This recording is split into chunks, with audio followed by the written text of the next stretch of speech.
Nshuti yanjye, abantu bose bahinduka, ibintu byose byahinduka, yewe n'umubiri wawe waguhinduka, ubutunzi waba warashakishije imyaka n'imyaka warabwigwijeho ushobora kugira gutya ukabubura. Ariko reka nkubwire, ikintu kitajya gihinduka mu buzima ni Imana yonyine. Imana niyo idahinduka, nta n'agacu ko guhinduka igira. Ntubizi se amakuru ya Yobu? Ibintu byose byaramuhindutse, mu kanya ko guhumbya nako guhumbura, ibintu byose birahinduka. Birahinduka, abana barapfa, ubutunzi bumushiraho, icyubahiro kivaho, yarasanzwe ari umunyacyubahiro, yewe n'umugore we yaramuhindutse.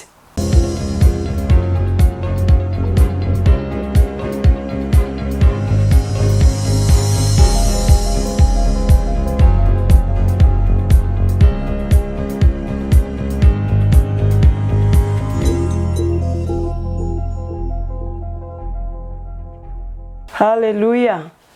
Turabashuje bene data, turabakiriye muri uyu mwanya mwiza tugiye kuganira ku ijambo ry'Imana.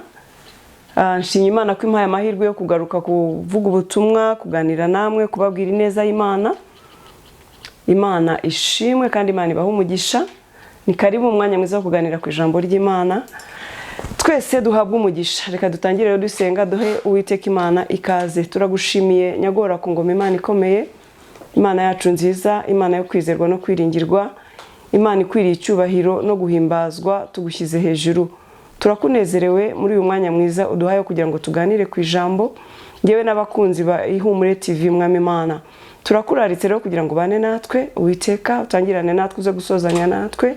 Mwuka wera w'Imana tuguhaye ikaze, ntabwo tujya tubishobora tutari kumwe nawe. Turakuraritse ngo utugirire neza, imitima yacu uyiganirize Mwami Imana, uyiganirize, ntihagire umuntu n'umwe ukuva imbere amara masa nyaguhora ku ngoma. Uduhaze Mwami Imana, duhembukire imbere yawe, kuko imbere yawe niho hari ubuzima. Gira neza rero buri muntu wese ufashe umwanya wo gukurikira ijambo ryawe, kandi Mwami Imana dusabye umugisha kuri iyi televiziyo, ukomeze kubagura, ukomeze kubashyigikira mu bikorwa byabo Mwami, kandi ubahe umugisha gukunda umurimo wawe no kuwushyigikira. Izina ryawe nirihabwe icyubahiro Mwami Imana, mu izina rya Kristo Yesu, amen, amen, haleluya. Abakunzi b'Imana, nimufate Bibiliya zanyu tuganire ku ijambo ry'Imana. Nitwa Mama Matilda, undi umukozi w'Imana, nkora umurimo w'Imana mu itorero rya Calvary Temple. Nkunda ijambo ry'Imana, nkunda kwigisha ijambo ry'Imana, nkunda gukorera Imana. Ndabikunda, mbikora mbikunze, mbyishimiye, kuko twaremewe imirimo myiza muri Kristo Yesu. Haleluya. Twese twaremewe imirimo myiza muri Kristo Yesu. Uyu munsi rero tujye kuganira ku ijambo ryiza ry'Imana. Njya nkunda kuvuga ngo ijambo ryiza ry'Imana. Hari umuntu wigeze kumbaza ngo ariko se ngo kuki ngo uvuga ngo ijambo ryiza ry'Imana? Ngo ni ukuvuga ngo uyu munsi nibwo turi buganire ku ijambo ryiza ry'Imana, iryejo ntiryari ryiza. Iryejo ryari ryiza, n'iry'uyu munsi ni ryiza, n'iryejo wundi rizaba ryiza, kuko Imana itugenera ibyo kudutunga by'uwo munsi. Ubu rero ibi byo kurya by'uyu munsi ni byiza, idutegurira byiza. Haleluya. Byose biba ari byiza, kandi umunsi wose Imana itugenera n'ibidutunga muri uwo munsi. Niyo mpamvu rero mvuze ngo tujye kugana ku ijambo ryiza ry'Imana. Rifite nahaye umutwe w'amagambo uvuga ngo mu kubaho kw'Imana niho dusingirira ibyacu. Haleluya. Mu kubaho kw'Imana niho dusingirira ibyacu, niho twakirira ibyacu. Kubera yuko turi mu kubaho kw'Imana, imitima yacu iri imbere y'Imana, isabanye n'Imana, tuba dufite n'amaboko asingira ibyacu. Yesu ashimwe cyane. Ubwo rero tujye dukunda mu kubaho kw'Imana, tujye dukunda kwegera Imana, tujye dukunda kwisunga Imana, tujye dukunda kubana n'Imana, kuko imbere y'Imana niho duhindurirwa, tukagira umutima ubasha kwakira, tukagira kwizera, tukagira akubaho kw'Imana kugahindura imitekerereze yacu, kugahindura ubuzima bwacu. Ibyo bigatuma tubasha kwizera Imana n'imbaraga zayo no mu gukomera kwayo. Kandi ikigeretse kuri icyo, twebwe abana b'Imana, iyo twegereye Imana nayo iratwegera. Iyo twegereye Imana nayo iratwegera, ikabana natwe, ikatwigisha, ikatuganiriza, umwuka wera akabana natwe. None ibyo bigatuma imitima yacu yagukira kwakira ineza y'Imana. Haleluya. Mwene data, ujye ukunda kuba mu kubaho kw'Imana, ujye ukunda gusabana n'Imana, ujye ukunda gusenga Imana, ujye ukunda kwegera Imana, uzajya urushaho kugira kamere y'ubumana. Kubera yuko iyo turi hanze muri shuguri zacu, mu byo dukora byinshi bitunamura rimwe na rimwe, umuntu agira gushidikanya, nta nubwo ugira kwizera uko bikwiriye, ugira gushidikanya, tuba twahangayitse, tuba twahuye n'ibiturushya byinshi, tunyura mu misozi tukanyura mu mataba, byinshi rero bidushyira kure y'Imana. Ibyo bigatuma umuntu yumva adaturije imbere y'Imana.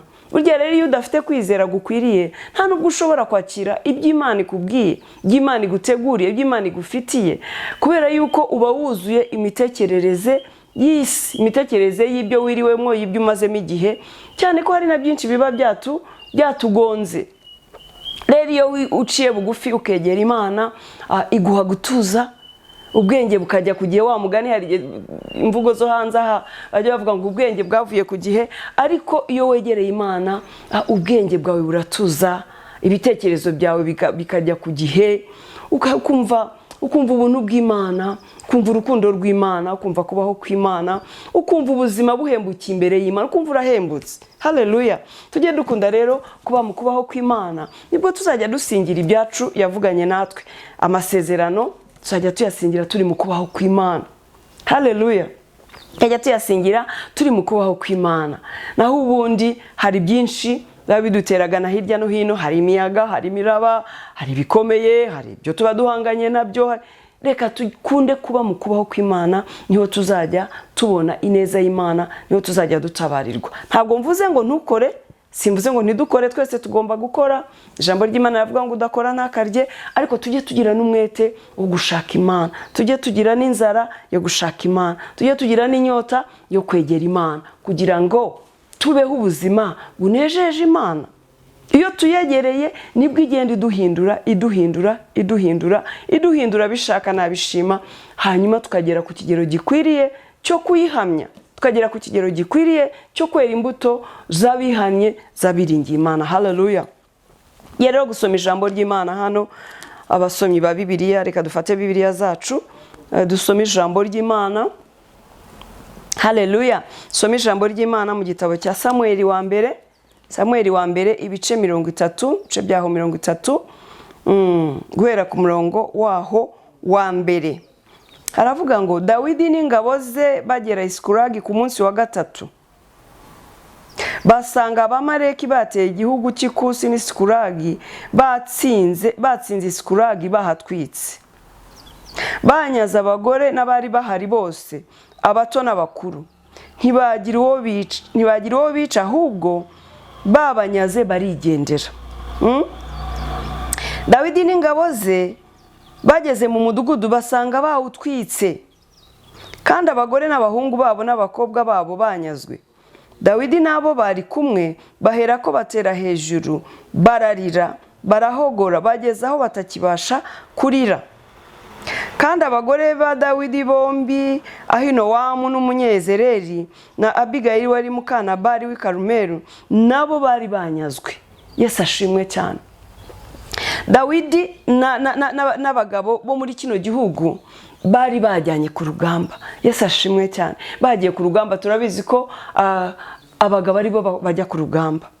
Abagabo, abahungu, abasore, abahungu bakuze bamaze kuba abasore nibo bajya ku rugamba. Iyo rukomeye nyine abo nibo bajya ku rugamba, kuko nibo bafite imbaraga zo guhangana n'urugamba. Hanyuma twebwe abamama natwe tugasigara mu rugo dufite ibindi turiho dukora, dufite ibindi dutegura, dufite ibindi dutunganya, tureba abana, tureberera ingo. Yesu ashimwe cyane. Noneho icyo gihe rero baragiye ku rugamba, bagarutse basanga igihugu cyaranyazwe, basanga Isikuragi haranyazwe.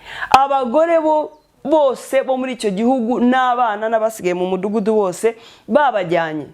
Yesu ashimwe cyane. Abanzi babo babajyanye. Noneho Dawidi nabo bari kumwe ngo bararira. Tekereza kuva ku rugamba, urananiwe, urashonje, uravuga uti ngiye gutaha ngere mu rugo nibura nduhuke. ngiye gutaha nsanga umugore mu rugo, nsanga abana bamutuzi nkarabe bankande, dore maze igihe ntari mu rugo nduhuke. Wahagera ugasanga igihugu cyahindutse amatongo. Urumva ako kaga? Yesu ashimwe cyane.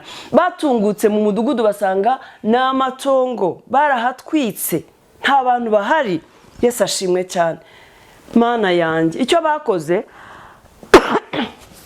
icyo bakoze ngo bararize, abagabo bararira na wa munaniro wose, na za mvune zose, na kagahinda kubera ibyo banyuzemo ku rugamba, ngo batera hejuru, bararira ngo bararira.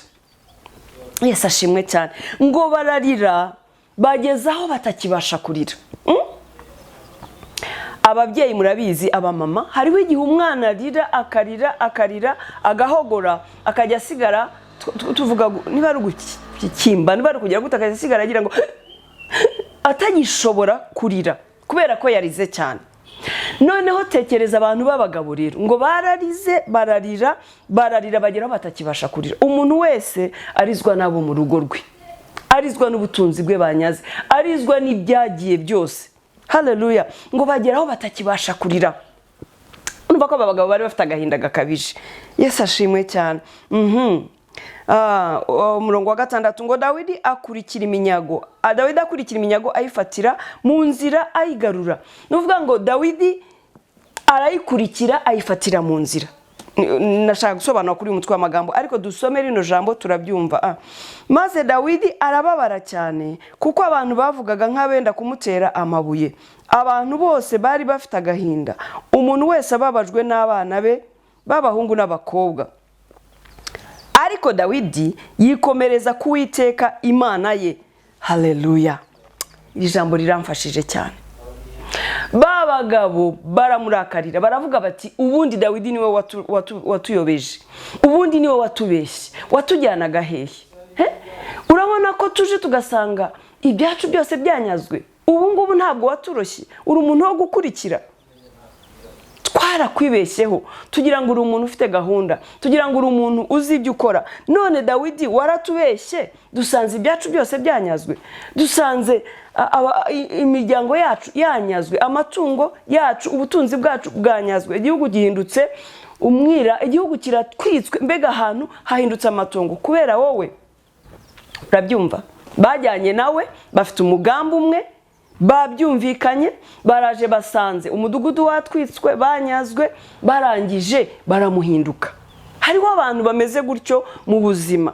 Hariho abantu mugirana umugambi, mukaba mufite gahunda mwemeranijweho, mukayikora, mwabyumvikanye, mwagera imbere hagira ikintu gihinduka. Ibintu iyo bitagenze uko mwabyumvikanye, uko mwabyemeranijwe cyangwa uko mwabitekerezaga, bakaguhinduka. Hariho abantu batajya bafata icyemezo ngo gihame, bahora bahindagurika. Yesu ashimwe cyane. Yego aba bagabo bari bababaye, rwose bari bababaye, ariko ntago bagombaga gukondana Dawidi. None se ko bari bajyanye ku rugamba, kandi n'abagore be ko bari banyazwe, kandi ko tureba ko ari nawe wari ufite abagore benshi, wenda n'ubutunzi yarabarutaga, kandi byose bikaba byari byanyazwe. Wese yari yanze abagore be, we yari yanze abana be. Yesu ashimwe cyane. Bari bahuriye ku mugambi wo kujya ku rugamba. Ni impamvu yiheba muhindutse. Yesu ashimwe cyane. Birashoboka ko hari abantu baguhindutse mu buzima, mwarakoranye ibyo mwumvikanye, yenda n'umurimo w'Imana mwatangiye, mugeze mu nzira mugize ibyago, baraguhindutse. Wenda n'ubucuruzi mwatangiye, mwari mufatanyije, murakoze murungutse, mugeze aho muhura n'ibibazo, wenda murahomba, baratangiye baraguhindutse. Biratangiye bibaye akavuyo, bibaye intambara, biratangiye murareganye, zibaye imanza. Ibyo nabyo bibaho, kandi byatangiye kera, ubwo si wowe baba batangiriyeho kukumerera nabi. Yesu ashimwe cyane. Ariko hari ibanga. Nakunze ukuntu Dawidi yabigenje. Dawidi ngo yikomereza ku Uwiteka, kuko aba bagabo ngo baramuhindutse, bashaka no kumutera amabuye. Bati wa kigabo niwe watubeshye, ni wowe uduteje ibi byago n'aya makuba. Ngo bageraho bashaka kumutera amabuye, no kuvuga ngo bashaka kumwica. Bari kumutera amabuye se, iyo se ibuye rimwica, ubuzima bwe ntibwari kuba burangiye. Urumva se baramuteraga amabuye bamubabariye, bashakaga kumugirira nabi bati ni hahandi n'ubundi turahombye, umudugudu watwitswe, tunyazwa ibyacu, abagore barabuze, abana barabuze, reka iki kigabo nacyo tukica kuko nicyo kiduteye ibi byago. Ariko reka nkubwire, hari Imana igitabara abayiringira. Haleluya! Hari Imana igitabara abayiringira. Birashoboka ko nawe abo ngabo baguhindutse mwari mufatanyije umugambi bakabona hari igihindutse bakumereye nabi, ariko ndagira ngo nguhibanga wowe ikomereze kuwiteka. Haleluya! Abahinduka igihe cyose babaho, ariko wowe hitamo kwikomereza kuwiteka nkuko Dawidi yabigenje. Reka wumve ukuntu Dawidi yabigenje. Haleluya! Umurongo wa 7 ngo maze Dawidi abwira Abiyatari, reka tubanze ku murongo wa 6. Maze Dawidi abwira Abiyatari umutambyi mwene Ahimeleki ati ndakwinginze nzanira efodi hano. Nuko Abiyatari amuzanira efodi. Dawidi aherako agisha Uwiteka inama ati nkurikira izo ngabo nzazifata. Umugabo w'umunyabwenge, umuntu w'umunyabwenge, umumama w'umunyabwenge, umuntu wese uri butsinde urugamba, uri buneshe, ni umuntu uzahitamo kwikomereza kuwiteka, umuntu uzahitamo kwisunga Imana, umuntu uzahitamo kuba mu kubaho kw'Imana, umuntu uzahitamo kugisha Uwiteka inama. Ibi byago ndimo mwami wanjye, aya makuba ndimo, ibi binkomereye, ibi ngibi ntabonera igisubizo, aha ntabona inzira mbyitwaremo gute, mbigenze nte, ni gute nava muri ibi bintu. Umuntu ugiye gutsinda urugamba mu buzima, mu mibereho, mu murimo w'Imana, ni umuntu uzikomereza kuwiteka. Kuko ibikomeye byo ni byinshi bene data muri iyi nzira turimo y'agakiza. Muri iyi nzira y'ubuzima turimo uzahura n'ibikomeye byinshi, uzahura n'imisozi, uzahura n'amataba, uzahura n'abakurwanya, uzahura n'abaguhindutse mwari inshuti. Ntuzatungurwe, ntabwo uzabura uwa mbere. Hari aho wenda ndanavuga ngo ntuzabura uwa mbere, birashoboka kuri no muri ibyo bihe, muri uyu munsi tuvugana, ariko ndagira ngo nkubwire ngo si wowe wa mbere. Na Dawidi byamubayeho. Haleluya! Si wowe wa mbere, na Dawidi byamubayeho, ahubwo umva igisubizo cy'icyo kibazo. Hari abaguhindutse, hari biguhindutse, situasiyo iraguhindutse, ubuzima buraguhindutse, umubiri wawe uraguhindutse, ubucuruzi bwawe burahindutse, ibintu bigenze mu buryo butandukanye n'ubwo watekerezaga. Umva igisubizo rero nkubwire, ni ukwikomereza kuwiteka. Haleluya! Ni ukwikomereza kuwiteka. Dawidi abonye aba bantu bamuhindutse kandi nawe yanyazwe, igihugu cyabaye amatongo, cyatwitswe, ariko baramuhindutse bati niwe wabidushoyemo, niwe wadushutse. Ariko sinabarenganya, wa mugani w'Abanyarwanda baravuga ngo zitwamo nkuru. Baramuhinduka nyine, arangije aravuga ati ba bantu banjye ndabamenye uko bateye, ariko hari utajya uhinduka. Nshuti yanjye, abantu bose bahinduka, ibintu byose byahinduka, yewe n'umubiri wawe waguhinduka, ubutunzi waba warashakishije imyaka n'imyaka warabwibwijeho ushobora kugira gutya ukabubura. Ariko reka nkubwire, ikintu kitajya gihinduka mu buzima ni Imana yonyine. Imana niyo idahinduka, nta n'agacu ko guhinduka igira. Ntubizi se amakuru ya Yobu? Ibintu byose byaramuhindutse, mu kanya ko guhumbya nako guhumbura, ibintu byose birahinduka. Birahinduka, abana barapfa, ubutunzi bumushiraho, icyubahiro kivaho, yarasanzwe ari umunyacyubahiro, yewe n'umugore we yaramuhindutse. Bivuze rero ngo ibintu byose bibasha guhinduka. Haleluya! Ariko icyo nakundiye na Yobu, abakozi b'Imana, abamenye Imana bajya bikomereza kuwiteka. Abwira umugore ati nawe ubaye nk'umwe mu bagore b'abapfapfa. No mu bikomeye aguma guhamya Uwiteka. Na Dawidi rero niko yabigenje, aravuga ati ndababonye, ariko hari imwe gusa itagihinduka. Ya yindi nabonye ndagiye intama za data, ya yindi nabonye ndigiye nyine mu ishyamba n'umwana w'umuhererezi, idubu ikaza ishaka gutwara umwana w'intama nkarwana nayo, Imana ikabana nanjye nkanesha. Idubu yavaho hakaza ibindi bikoko, ndigiye nyine mu gihuru nkanesha. Haleluya! Dawidi wanesheje idubu, akanesha intare, akanesha ibikomeye biteye ubwoba. Urumva yananirwa kumenya Imana? Urumva yabura kumenya yuko Imana ariyo mutabazi we? Yesu ashimwe mwene data. Nugera mu bikomeye, nugera mu biguhinyuza, jya usubiza amaso inyuma, wibuke ineza y'Imana, wibuke ibyo umwami Imana yigeze gukorera, bigutera imbaraga zo kuyikomerezaho. Haleluya. Nshuti yanjye, Dawidi yabonye ineza y'Imana, ahisemo kwikomereza kuwiteka, yabonye ineza y'Imana. Reka nkubwize ukuri, yaragiye, rino jambo ni rirerire, wenda ntabwo turi buzi risome ryose, ariko yabajije Imana ati, Dawidi ahera ko agisha Uwiteka inama ati, nkurikira izo ngabo nzazifata. Aramusubiza ati, zikurikire, kuko utazabura kuzifata ukagarura byose. Yesu ashimwe cyane. Ariko warisoma ko riryoshye. Nuko Dawidi n'ingabo ze 600 bari kumwe baragenda, bageze ku kagezi Besori, abari bagiye inyuma batakaraho. Umva, ku rugamba igihe cyose haba abasirikare nyabo, ku rugamba haba n'abananirwa bagacogora. Hari abasigaye hano kuri aka kagezi, hari abacitse intege, hari babandi bagendaga batseta ibirenge. Urabizi bari banananiwe, nta n'uwabarenganya, bari banashonje, bari bamaze igihe bari ku rugamba. Yesu ashimwe cyane. Nuko bamwe basigara aho ngaho. Nuko Dawidi n'ingabo ze 600 bari kumwe baragenda, bageze ku kagezi Besori, abari basigaye inyuma batakaraho. Hari abatakaye, hari abasigaye, hari abananiwe nk'uko nakubwiraga. Ariko Dawidi n'ingabo ze 400 barakomeza. 200 barasigaye barananirwa, niba abanyantege nkeya, niba abandi mufatanya urugamba ntimurusoreze hamwe, bagasigara bagacika intege. Haleluya. Babaho igihe cyose, niba abandi mwumvikanye ko muzakora ibintu bakaguhinduka cyangwa se bakananirwa, ntabwo tunganya imbaraga. Aba nabo 200 rero barasigaye, ngo Dawidi ajyana, ariko Dawidi n'ingabo ze 400 barakomeza, izindi 200 zirasigara. Zari zirembye bituma zinanirwa kwambuka akagezi Besori. Bari bananiwe mama, bari banashonje. Nkuko nawe ushobora kuba unaniwe kubera urugamba umazemo igihe, nkuko nawe ushobora kuba unaniwe kubera uburwayi ukumereye nabi, ushobora kuba unaniwe kubera ibikomeye umaze igihe unyuramo. Yesu ashimwe cyane. Ariko nakuzaniye inkuru z'ibyiza nshuti yanjye, naje kukubwira ngo ongera wikomereze kuwiteka, uzarengerwa, uzabona ineza y'Imana. Haleluya. Ongera wikomereze kuwiteka, azaguhembura.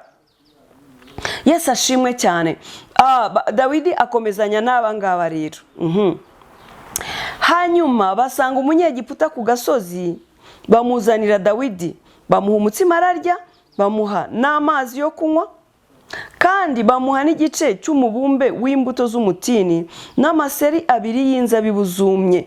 Yesu ashimwe cyane. Jya wiga kugira neza, jya ugira neza mwene data, yakagira ibihe na bimwe bigucogoza gukora neza. Nubwo Dawidi yari mu bihe bikomeye, afite n'abamuhindutse bamumereye nabi bashaka no kumwica, ariko ntabwo yabuze gukora imirimo myiza.